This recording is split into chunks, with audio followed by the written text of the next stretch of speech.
ঝালকাঠি জেলা শহরে প্রভাবশালী মহলের অবৈধ ক্ষমতার পাহাড়, পাঁচতলা ভবন হেরে পড়েছে আতঙ্কে এলাকাবাসী সহ রাস্তার পথচারী।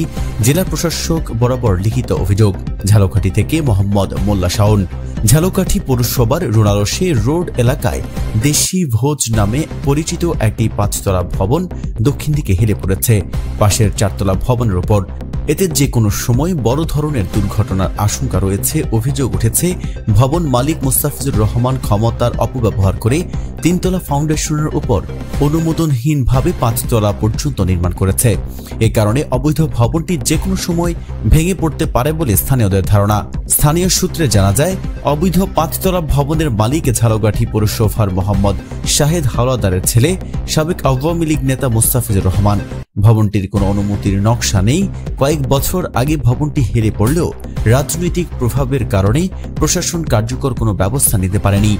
ভবনটি ধানসিঁড়ি ইউনিয়নের পলাতক চেয়ারম্যান আবুল কালাম মাসুম নামে এক ব্যক্তি ভাড়াটিয়া ছিলেন এবং তিনি দেশি ভোজ নামে একটি রেস্তোরাঁ পরিচালনা করতেন।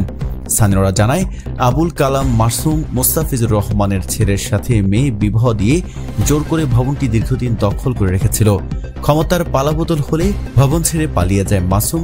সেই থেকে ভবনটি পরিত্যক্ত অবস্থায় রয়েছে। ঝুঁকিপূর্ণ ভবন থেকে রক্ষা পাওয়ার জন্য পাশের চারতলা ভবনের মালিক আসমা রহমান ঝালকাঠি পৌর প্রশাসন ও জেলা প্রশাসক বরাবর লিখিত অভিযোগ দিয়েছেন। অভিযোগে উল্লেখ করা হয়, অবৈধভাবে নির্মিত এই ভবনটি তার ভবনের সাথে ঝুঁকিপূর্ণ অবস্থায় হেলে পড়েছে।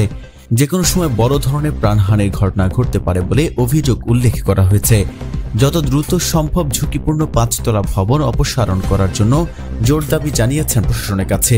উল্লেখিত বিষয়ে ঝালকাঠি পৌরসভার প্রকৌশলী নাজমুল হাসান দৈনিক জায়জায় বেলাকে জানিয়েছেন, ভবনটি অনেক আগেই হেরে পড়েছিল, তবে রাজনৈতিক প্রভাবের কারণে তখন কোনো ব্যবস্থা নেওয়া হয়নি। সম্প্রতি প্রতিবেশীর লিখিত অভিযোগের পর বিষয়টি আবারও সামনে এসেছে। আগামীকাল রোববার আমরা ভবন মালিককে নোটিশ পাঠাবো। তাদের কাগজপত্র যাচাইয়ের পর আইন অনুযায়ী ব্যবস্থা নেওয়া হবে। প্রয়োজনে ভবনটি ঝুঁকিপূর্ণ ঘোষণা করা হবে।